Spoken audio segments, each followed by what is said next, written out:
Hello प्यारे साथियों, मैं आप सभी की फिजिक्स एजुकेटर फिरदौस जहां मैं आप सभी के सपोर्टिव चैनल फिरदौस ट्यूशन क्लासेस पर आप सभी का स्वागत करती हूं। जैसे कि आप सभी को पता है कि कल से हमारी डेरिवेशन स्टार्ट हो चुकी है और एक डेरिवेशन को मैंने पिछली क्लास में आपको ऑलरेडी समझा दिया है बहुत अच्छे तरीके से। मुझे उम्मीद है कि आपने उस डेरिवेशन को अच्छे से समझा होगा और उसकी प्रैक्टिस भी की होगी, क्योंकि डेरिवेशन की जितनी प्रैक्टिस की जाती है उतनी ही डेरिवेशन का जो कॉन्सेप्ट होता है वो क्लियर होता है और उससे संबंधित जो न्यूमेरिकल होते हैं वे हमारे आसानी से बन जाते हैं। तो जो हमारी चैप्टर नंबर 1 है हमारा विद्युत आवेश तथा क्षेत्र, इसकी सबसे पहली जो डेरिवेशन थी वो मैंने आपको कल समझा दी है। तो इससे आगे की जो डेरिवेशन है यानी कि पहले चैप्टर की जो हमारी सेकंड डेरिवेशन है उसको हम आज बहुत आसान तरीके से आपको समझाने वाले हैं। तो चलो जो हमारी ये डेरिवेशन है हम इसको समझने की कोशिश करते हैं। तो इस डेरिवेशन यानी कि विद्युत द्विध्रुव के कारण निरक्षीय स्थिति में विद्युत क्षेत्र की तीव्रता, और कल जो मैंने आपको डेरिवेशन समझाई थी वो थी हमारी विद्युत द्विध्रुव के कारण अक्षीय स्थिति में विद्युत क्षेत्र की तीव्रता को ज्ञात करना था। लेकिन आज जो ये डेरिवेशन हमको कह रहा है ये इसका कहना है कि आज हमको विद्युत द्विध्रुव के कारण निरक्षीय स्थिति में विद्युत क्षेत्र की तीव्रता को ज्ञात करना है। तो चलो हम विद्युत द्विध्रुव के कारण निरक्षीय स्थिति में विद्युत क्षेत्र की तीव्रता को ज्ञात करते हैं। सबसे पहले मैं आपको बता देती हूँ कि जो मैं यहाँ पर इसका फिगर बनाऊँगी, जो इसकी का मैं स्ट्रक्चर बना कर के तैयार करूँगी उसको आपको बहुत अच्छे तरीके से ध्यान से समझना होगा, क्योंकि जितना ज़्यादा आप इसके स्ट्रक्चर पर, इसके फिगर पर ध्यान देंगे, जितने अच्छे तरीके से उसको समझेंगे तो आगे की जो डेरिवेशन है वो बहुत इजीली तैयार हो जाएगी। तो चलो अब हम आपको इसको समझाने की कोशिश करते हैं। जैसे मैंने यहाँ पर कोई निकाय माना है, ये मैंने यहाँ पर कोई निकाय मान लिया है जिसको हम विद्युत द्विध्रुव के नाम से जानते हैं। विद्युत द्विध्रुव जो ये शब्द यहाँ पर लिखा है विद्युत द्विध्रुव, इसको मैंने पिछली क्लासेस में ऑलरेडी आपको बहुत अच्छे तरीके से समझा दिया है। अगर आपको विद्युत द्विध्रुव के बारे में जानकारी नहीं है तो आप इससे पिछली क्लासेस में जाकर के विद्युत द्विध्रुव को अच्छे से पढ़ सकते हैं और उसको तैयार कर सकते हैं, क्योंकि जब आपको विद्युत द्विध्रुव के बारे में जानकारी होगी तो जितनी भी विद्युत द्विध्रुव के कारण ये डेरिवेशन है वो आपको ईजिली समझ में आ जाती है। तो मैंने यहाँ पर ये कोई निकाय मान लिया है, इसके एक बिंदु पर हमारा नेगेटिव चार्ज रखा है और एक बिंदु पर हमारा पॉजिटिव चार्ज रखा है, जिसको हम विद्युत द्विध्रुव के नाम से जानते हैं। मैंने यहाँ पर ये कोई निकाय माना है जिसके एक बिंदु पर मैंने नेगेटिव चार्ज रखा है और एक बिंदु पर मैंने पॉजिटिव चार्ज रखा है, इसको हम विद्युत द्विध्रुव के नाम से जानते हैं। और इन दोनों आवेशों की जो बीच की दूरी है इसको हम 2L के नाम से जानते हैं, जिसे अल्प दूरी कहा जाता है। प्यारे साथियों, एक बार फिर से आपको समझा देती हूँ कि जो ये मैंने निकाय माना है तो इसके एक बिंदु पर मैंने नेगेटिव चार्ज रखा है और एक बिंदु पर मैंने पॉजिटिव चार्ज रखा है, और इन दोनों चार्ज के बीच की जो डिस्टेंस है, जो दूरी है वो मैंने 2L मानी है, जिसको अल्प दूरी के नाम से जाना जाता है। अब बात आती है कि निरक्षीय स्थिति में विद्युत क्षेत्र की तीव्रता को हमें ज्ञात करना है। तो इसका विद्युत द्विध्रुव का एक मध्य बिंदु O होता है, इससे स्मॉल r दूरी पर। प्यारे साथियों, इस मध्य बिंदु O से स्मॉल r दूरी पर मैंने एक बिंदु P को माना है, जिस पर मुझे विद्युत क्षेत्र की तीव्रता को ज्ञात करना है। इस मध्य बिंदु O से स्मॉल r दूरी पर एक बिंदु मैंने P माना है और इस बिंदु P पर मुझे विद्युत क्षेत्र की तीव्रता को ज्ञात करना है। समझ में आया? उम्मीद है कि जितना मैंने यहाँ पर अभी तक आपको समझाया है वो यहाँ तक आपको क्लियर हो गया होगा। अब बात करते हैं हम इससे आगे। जो ये हमारी दूरी है 2L, तो अगर मैं इतनी दूरी की बात करती हूँ तो प्यारे साथियों वो निकल कर क्या आती है हमारी L। और जब इधर की इतनी दूरी की मैं बात करती हूँ तो वो भी निकल कर के आती है हमारी L। सपोज करिए जब हमारी ये इतनी दूरी है और ये हमारी इतनी दूरी है, जब हम इन दोनों को ऐड करेंगे तभी तो हमारी 2L दूरी बनेगी ना। तो अगर मैं इसको आधी आधी करके लिखती हूँ तो ये हमारी निकल कर के आती है L और इधर भी आती है L। जब मैं इन दोनों को ऐड कर देती हूँ तो ये हो जाती है हमारी 2L। चलो अब हम और आगे आपको समझाने की कोशिश करते हैं। जैसे सपोज करिए मैंने आपको विद्युत बल रेखाओं में एक कॉन्सेप्ट समझाया था कि जो हमारा धनावेश होता है, जो हमारा पॉजिटिव चार्ज होता है, इसके कारण जो विद्युत बल रेखाओं की दिशा होती है वो हमारी दूर की ओर होती है। तो अगर मैं यहाँ से इसको देखूँ तो यहाँ पर भी मेरा पॉजिटिव चार्ज रखा है, यानी कि धनावेश है, और धनावेश के कारण जब इसकी दिशा जो होगी वो प्यारे साथियों इससे दूर की ओर होगी। क्या होगी? इससे दूर की ओर होगी। वहीं इसके विपरीत जो हमारी नेगेटिव चार्ज के कारण विद्युत बल रेखाओं की जो दिशा होगी वो हमारी अंदर की ओर होगी, यानी इसी नेगेटिव चार्ज की ओर होगी। समझ में आया? एक बार फिर से आपको मैं बता देती हूँ कि यहाँ पर मैंने कोई निकाय माना है जिसके एक बिंदु पर मैंने नेगेटिव चार्ज को रखा है और एक बिंदु पर मैंने पॉजिटिव चार्ज को रखा है, और इन दोनों निकाय की जो बीच की दूरी है, जो डिस्टेंस है, वो हमने 2L मानी है, और इसके मध्य बिंदु O से स्मॉल r दूरी पर एक बिंदु P माना है जिस पर मुझे विद्युत क्षेत्र की तीव्रता को ज्ञात करना है। अब हम बात करते हैं इस पॉजिटिव चार्ज की कि जो ये पॉजिटिव चार्ज है इसके कारण जो हमारी विद्युत क्षेत्र की तीव्रता की दिशा होगी वो होगी हमारी दूर की ओर, और जो हमारी नेगेटिव चार्ज के कारण विद्युत क्षेत्र की तीव्रता होगी वो होगी हमारी अंदर की ओर, यानी कि इसी नेगेटिव चार्ज की ओर। समझ में आया? तो चलो अब हम बताते हैं। जैसे मैंने पॉजिटिव चार्ज के कारण यहाँ पर विद्युत क्षेत्र की तीव्रता जो मानी है वो मान ली है मैंने E1, और जो हमारी नेगेटिव चार्ज के कारण विद्युत क्षेत्र की तीव्रता होती है प्यारे साथियों वो होती है हमारी E2। आई होप यहाँ तक आपको समझ में आया होगा। तो जो हमारा यहाँ पर ये कोण बनता है उसको हम थीटा के नाम से जानते हैं, और यहाँ भी जो हमारा एक कोण बनता है उसको भी हम थीटा के नाम से जानते हैं, और जो बीच में ये हमारा 90 डिग्री का कोण बना है यानी कि ये हमारा समकोण बन जाता है। अब मैं बात करती हूँ कि जो हमारा पॉजिटिव चार्ज है इससे इस P बिंदु तक की डिस्टेंस क्या होगी, इसकी बीच की दूरी यहाँ से लेकर यहाँ तक की दूरी क्या होगी।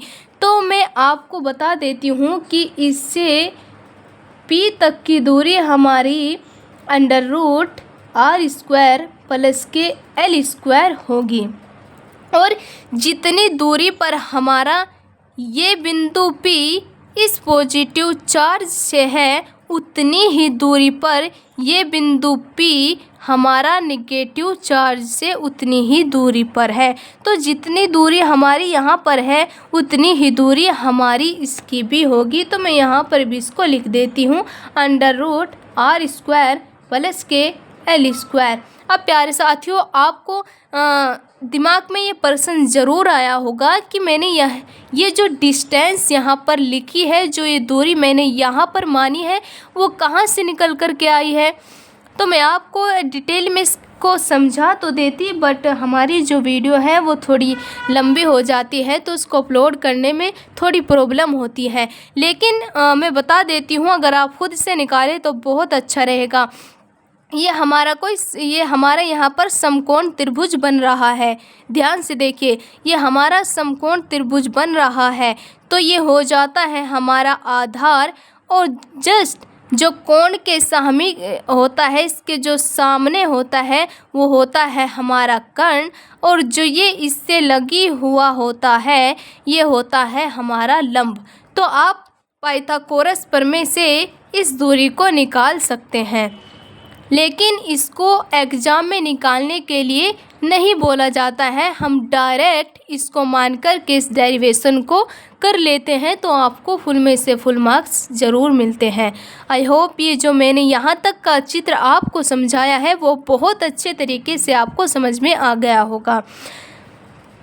अब और हम इस चित्र को आगे बढ़ाते हैं। जैसे आपको पता है, मैंने पिछली क्लासेस में आपको बताया था कि जो हमारी विद्युत क्षेत्र की तीव्रता की जो दिशा होती है, अगर वो दोनों एक साइड में होती है तो हम उनको ऐड कर देते हैं।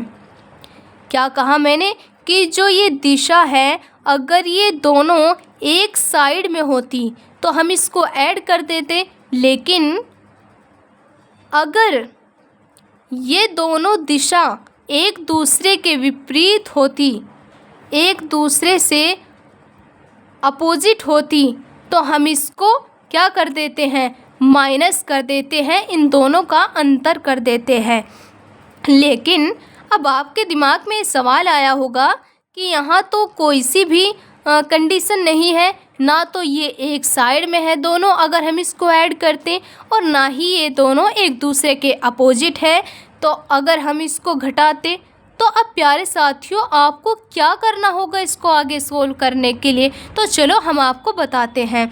अगर ऐसी कंडीशन बनती है किसी क्वेश्चन में या किसी भी डेरिवेशन में, तो उसके हमको खंड करने पड़ते हैं। क्या करने पड़ते हैं प्यारे साथियों, उसके हमको खंड करने पड़ते हैं। अब मैं इसके खंड करूँगी।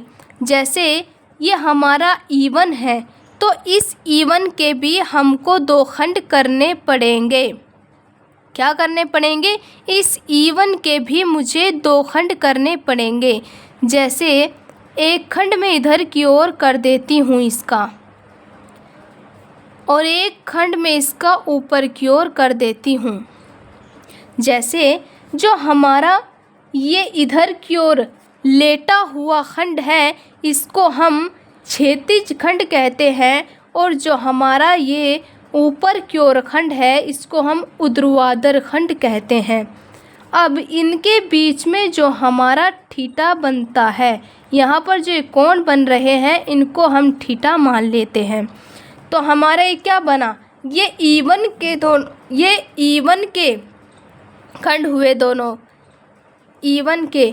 इसी प्रकार से हम E2 के भी दो खंड करेंगे। तो चलो हम E2 के भी दो खंड कर लेते हैं।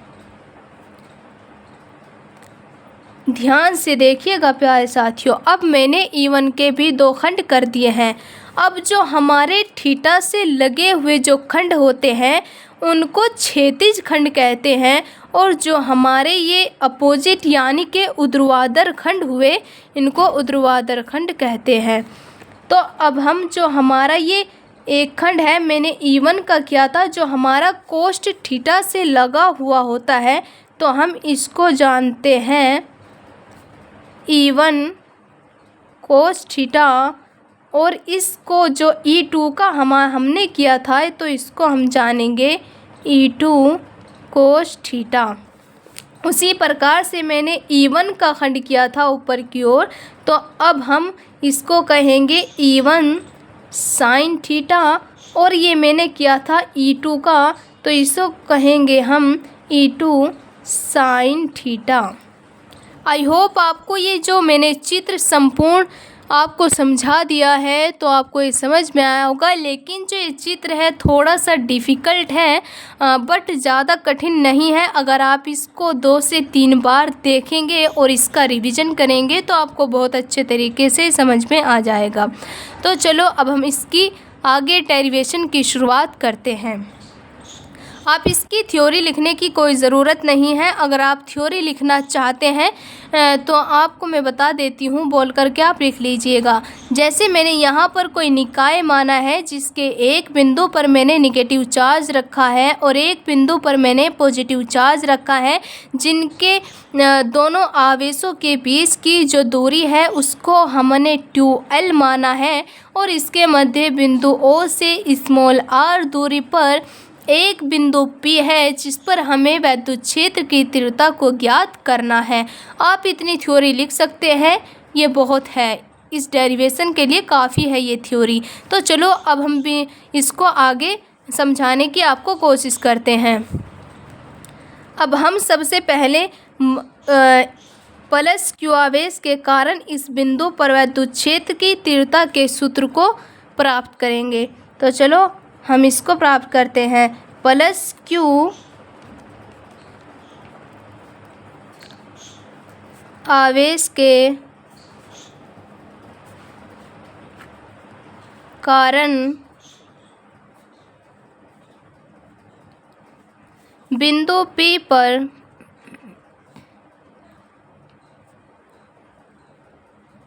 वैद्युत क्षेत्र की तीव्रता, तो जो हमारी पॉजिटिव चार्ज के कारण इस बिंदु P पर वैद्युत क्षेत्र की तीव्रता है वो है हमारी E1। तो हम यहाँ पर लिखते हैं E1 बराबर के, अब वैद्युत क्षेत्र की तीव्रता का जो सूत्र होता है वो होता है हमारा 1/ε0 Q का प्यारे साथियों केवल परिमाण लेना है, ना कि इसमें पॉजिटिव काउंट करना है और ना ही नेगेटिव चार्ज को काउंट करना है, केवल हमें इसका परिमाण लेना होता है। अब हमारा हो जाएगा, नीचे लेते हैं हम डिस्टेंस का स्क्वायर। तो हमारी जो पॉजिटिव चार्ज से इस बिंदु P तक की जो दूरी है वो है हमारी √r² प्लस के L², यानी हमारी डिस्टेंस है, दूरी है। तो अब हम इसका स्क्वायर करेंगे, यानी कि √r² प्लस के L² का भी हम इसका स्क्वायर कर देंगे। अब हम इसको आगे सोल्व करेंगे। जैसे E1 बराबर के 1/4πε0 Q1 अब देखिए प्यारे साथियों, जो हमारी ये स्क्वायर है तो स्क्वायर से ये √ कैंसिल हो जाता है, तो हमारा यहाँ पर बचता है r² प्लस के L²। अब हमने Q1 यानी कि पॉजिटिव चार्ज धनावेश के कारण बिंदु P पर वैद्युत क्षेत्र की तीव्रता के सूत्र को प्राप्त कर लिया है। अब इसी प्रकार से हम नेगेटिव चार्ज के कारण भी इसी बिंदु P पर वैद्युत क्षेत्र के तीव्रता के सूत्र को प्राप्त करेंगे इसी प्रकार से। तो चलो हम करते हैं, -Q आवेश के कारण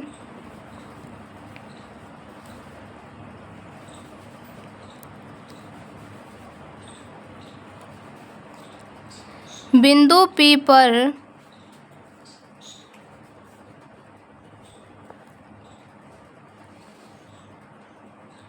वैद्युत क्षेत्र की तीव्रता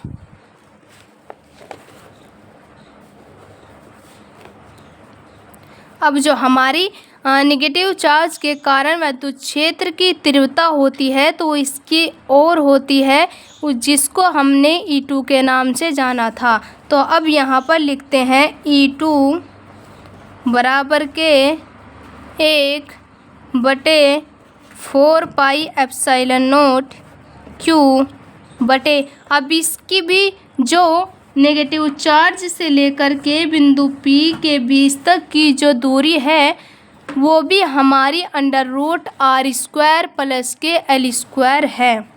तो अब हम यहाँ पर इसको लिख देंगे √r² प्लस के l², और इसमें डिस्टेंस का स्क्वायर लिया जाता है तो इसका भी हम स्क्वायर कर देंगे। तो चलो हम इसको आगे और समझाते हैं आपको। जैसे इसका जो मान निकल कर के आया है E2 बराबर के 1/, मैं एक बार फिर से यहाँ पर इसको लिख लेती हूँ ताकि आप कंफ्यूज ना हो, Q/√r² प्लस के l² का स्क्वायर। अब हम इसको आगे सोल्व करते हैं। E2 बराबर के 1/4πε0 Q। अब देखिए प्यारे साथियों, जो हमारा ये स्क्वायर यहाँ पर दिया गया है तो इससे हमारा अंडर कैंसिल हो जाता है। अब यहाँ पर हमारा बचता है r² प्लस के l²। तो अब हमने यहाँ पर E1 का भी मान निकाल लिया है और E2 का भी हमने यहाँ पर मान निकाल लिया है। यानी हमारा जो मैंने यहाँ चित्र में आपको समझाया था कि पॉजिटिव चार्ज के कारण बिंदु P पर विद्युत क्षेत्र की तीव्रता के सूत्र को भी हमने आसानी से यहाँ पर प्राप्त कर लिया है, और उसी प्रकार से मैंने नेगेटिव चार्ज के कारण भी बिंदु P पर विद्युत क्षेत्र की तीव्रता के सूत्र को हमने यहाँ पर प्राप्त कर लिया है। अब हम इसको आगे बढ़ाते हैं। अब हम कुल यानी कि परिणामी विद्युत क्षेत्र की तीव्रता को ज्ञात करेंगे बिंदु P पर। तो चलो अब हम इसको आगे सॉल्व करते हैं। अतः बिंदु P पर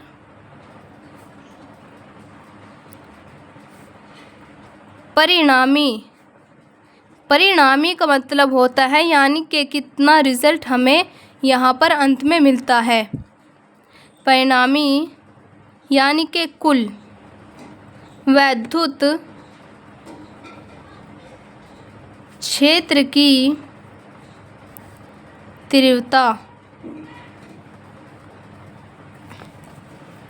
तो जो हमारी विद्युत क्षेत्र की तीव्रता होगी कुल, उसको हम E से प्रदर्शित करते हैं, यानी कि E बराबर के हो जाएगा हमारा E1 cos थीटा प्लस के E2 cos थीटा।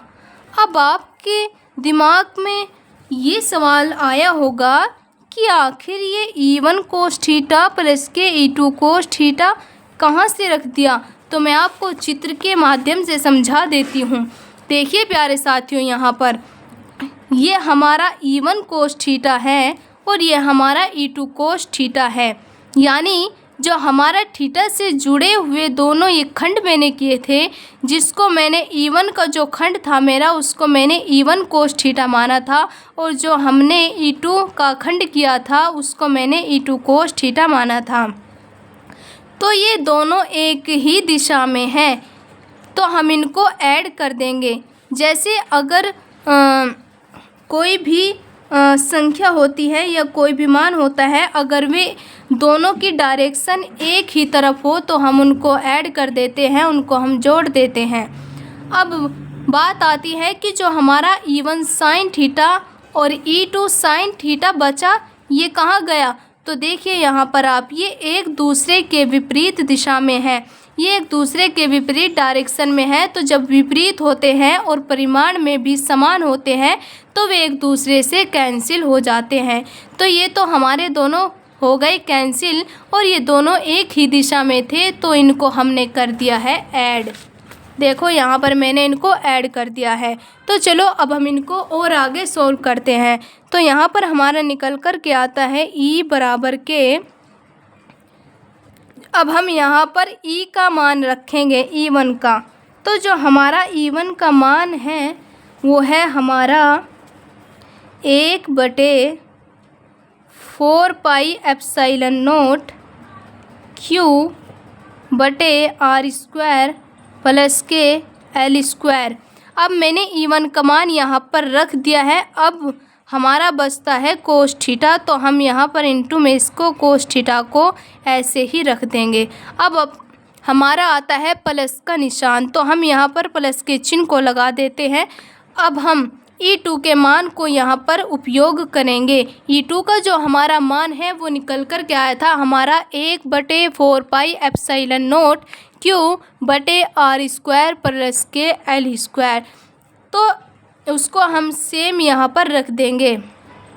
E2 के स्थान पर 1/4 pi epsilon not Q/r² plus के L²। अब यहाँ पर भी हमारा कोस थीटा बच जाता है, तो इसको भी हम इनटू में यहाँ पर लिख देंगे। अब आप ध्यान दीजिएगा कि जो हमारा E1 का मान है और जो हमारा E2 का मान है दोनों सेम हैं। एग्जाम्पल के लिए मैं आपको यहाँ समझा देती हूँ। जैसे मैंने यहाँ पर ये x माना है और यहाँ पर मैंने x माना है, तो x प्लस के x ऐड होकर 2x हो जाते हैं जो समान होते हैं।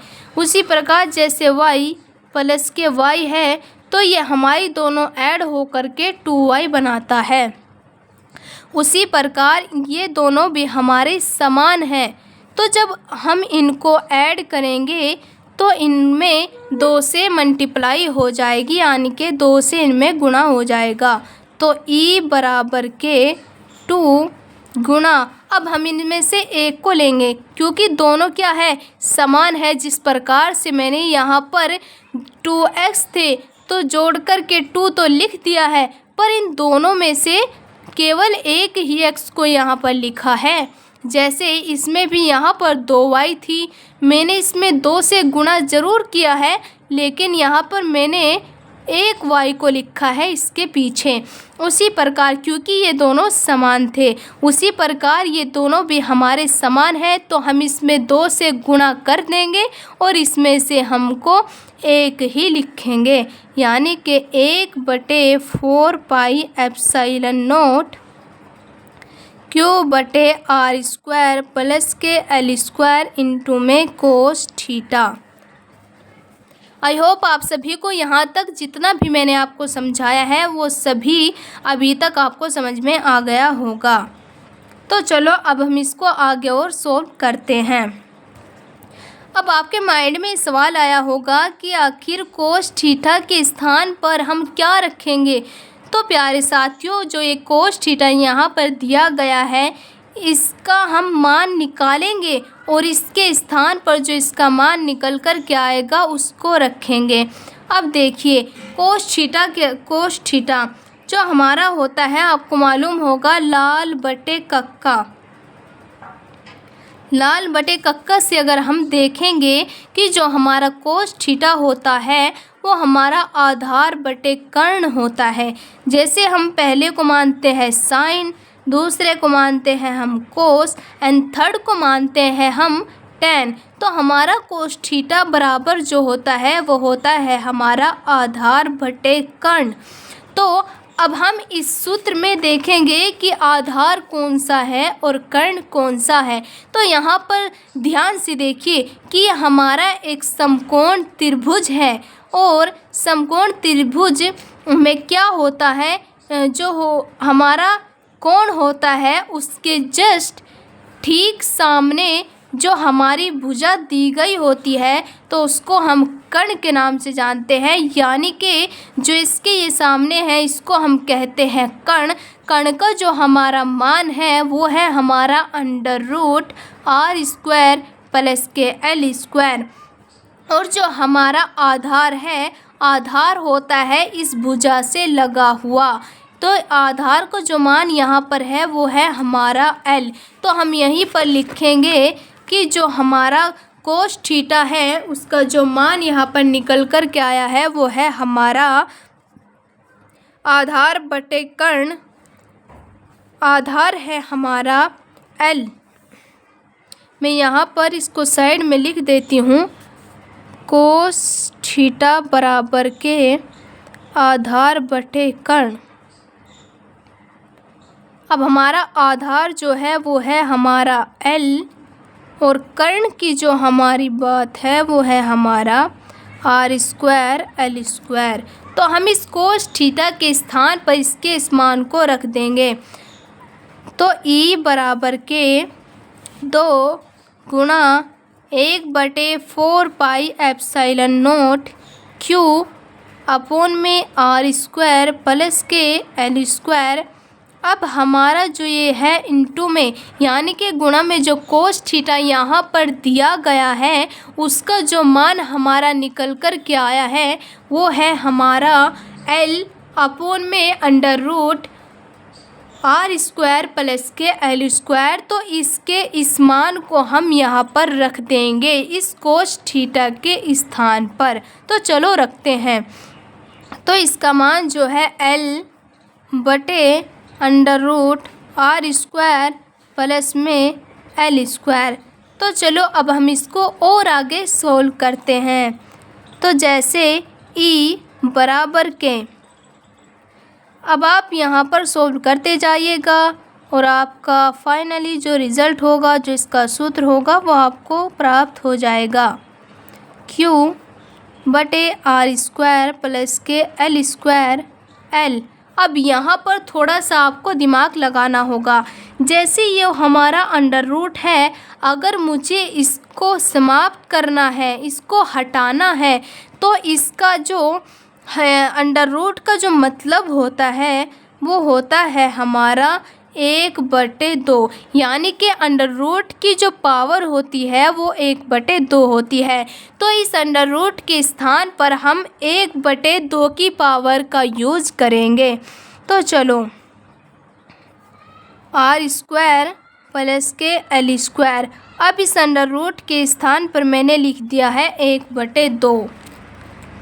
अब हम इसको और आगे सोल्व करते हैं। ई बराबर के 2 गुणा 1/4 पाई एप्सिलॉन नॉट क्यू बटे, देखिए प्यारे साथियों, इसकी जो जहाँ पर कोई पावर नज़र नहीं आती है तो वहाँ पर हमारी एक पावर होती है। तो इसकी हमारी एक पावर है और इसकी हमारी 1/2 पावर है। और ये अंदर देखने में दोनों समान हैं। तो जब दोनों समान होते हैं तो हम उसमें से केवल एक को ही लेते हैं। तो मैं यहाँ पर एक को लिख लेती हूँ आर स्क्वायर प्लस के एल स्क्वायर। लेकिन गुणा में है ना दोनों, तो जो हमारी पावर होती है वो गुणा में ऐड हो जाती है, जुड़ जाती है। तो जब हम इसको इधर सोल्व करके आपको बता देते हैं, ये हमारी एक पावर है और जब मैं इसमें 1/2 को ऐड करूँगी तो ये फाइनली निकल कर के आता है। जैसे हम इसको कैसे ऐड करेंगे, हम 2 की गुणा 1 में करेंगे, यानी कि 2 × 2, और जब 2 में हम 1 को ऐड कर देंगे तो ये हमारा निकल के आ जाएगा 3/2, यानी कि इसकी जो पावर अब निकल कर के आती है वो है हमारी 3/2। आई होप यहाँ तक आपको सब कुछ समझ में आ रहा होगा। तो चलो फिर से हम इसको आगे शुरुआत करते हैं। जैसे ई बराबर के, अब आप थोड़ा दिमाग लगाइएगा, मैं हमारा जो ये एल था वो इनटू में एल यहाँ पर बराबर में रहेगा, इसके गुणा में यहाँ पर रहेगा। तो जैसे अब मैं इसको लिखूँगी Q × 2L, क्योंकि आप सभी जानते हैं कि Q × 2L का जो मतलब होता है वो होता है हमारा P, जिसको हम वैद्युत द्विध्रुव आघूर्ण के नाम से जानते हैं।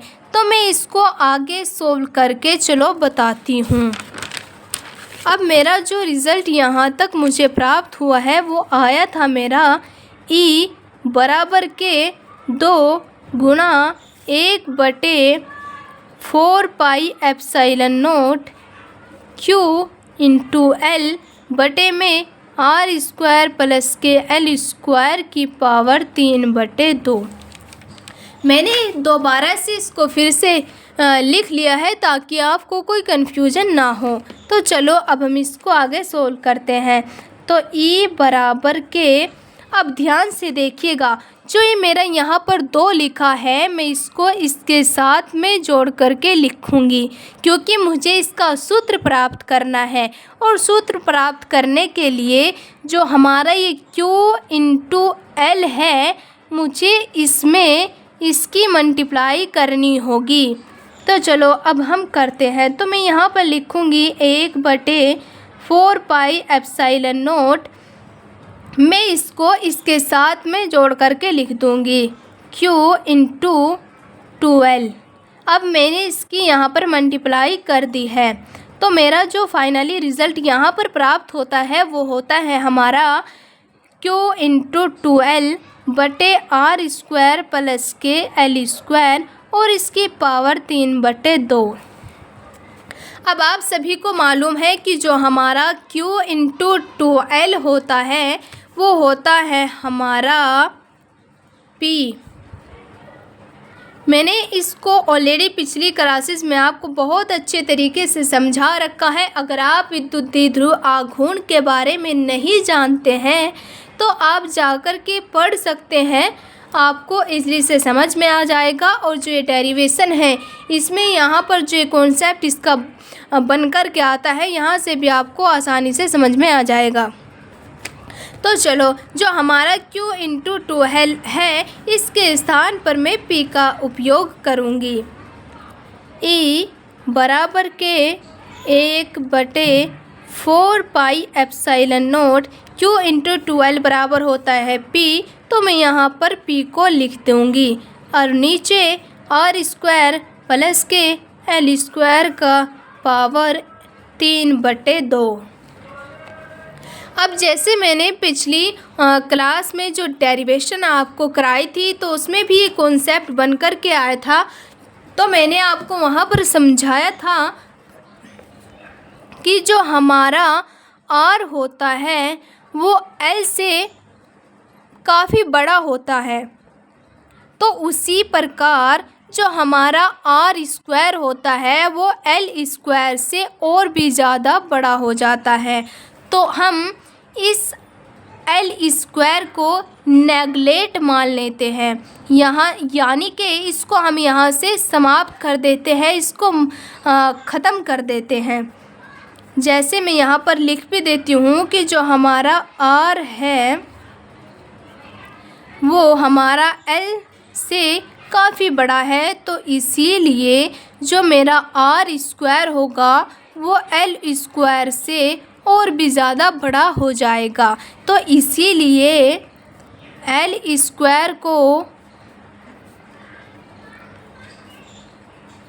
नेगलेक्ट मानने पर, नगण्य मानने पर E बराबर के 1/4 पाई एप्सिलॉन नॉट P।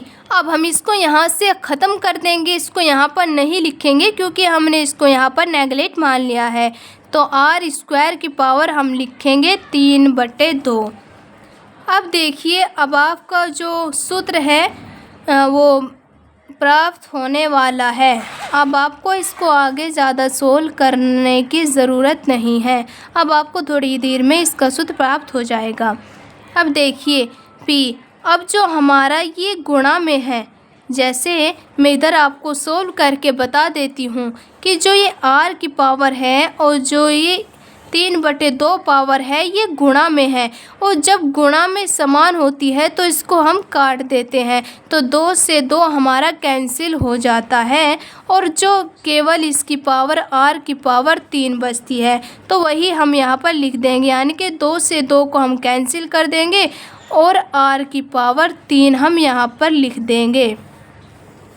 अब जो हमारा ये सूत्र निकल कर के आता है यही हमारा वैद्युत द्विध्रुव के कारण निरक्षीय स्थिति में वैद्युत क्षेत्र की तीव्रता का सूत्र है।